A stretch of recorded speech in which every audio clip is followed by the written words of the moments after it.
ரோடா இது? ரோடா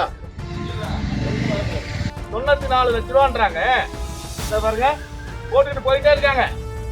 இந்த ரோடு எப்படி வந்து சரியா இருக்கும்? பழைய ரோடு இருக்கு பாருங்க, ஒரு முழு பலத்தோட ஒரு மனித தன்மையோட கடப்பாறையால குத்துறாலும் நோண்ட முடியாத ரோடு, பொக்லில் வச்சு நோண்ட முடியாத ரோட்டு மேல எப்படி போடுறாங்க பாருங்க.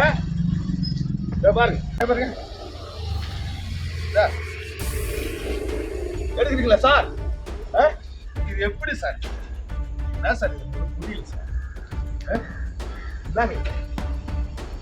கேட்கறது நாலு எடுக்கிறதுக்கு வந்துட்டாங்க இருக்கா? எப்படி இது செட் ஆக பாருங்க. எடுக்க வருங்க, இது எப்படி செட் ஆகும் பாருங்க. மனசாட்சி ஒரு 4 கிலோமீட்டருக்கு 94 லட்சம் ரூபாய் எஸ்டிமேட் போட்டு நான் வந்து தடுத்த பிறகு கூட ஒரு ஓவர்சீர் இல்லை. நெல்லிக்குப்பம் நகராட்சி ஆணையர் இல்லை, நெல்லிக்குப்பம் முனிசிபாலிட்டியினுடைய எம்இன்னு சொல்லுவாங்க இல்லையா, முனிசிபல் இன்ஜினியர் இல்லாம அந்த ரோட போடுறாங்க. இப்படி தான் நாங்க போடுவோம், உன்னால என்ன பண்ண முடியும்னு கேட்டாங்க. அதை விட்டு எட்ட வந்துட்டேன். மரியாதைக்குரிய கடலூர் மாவட்ட ஆட்சியர் சிபி ஆதித்ய செந்தில்குமார் அவருக்கு இதை நான் அப்படியே அந்த வீடியோவை அனுப்பிச்சு விட்டேன். அதை ஒரு மனுவை அங்கீகாரமும் பண்ணிட்டாங்க. இது எந்த விதத்துல சரி?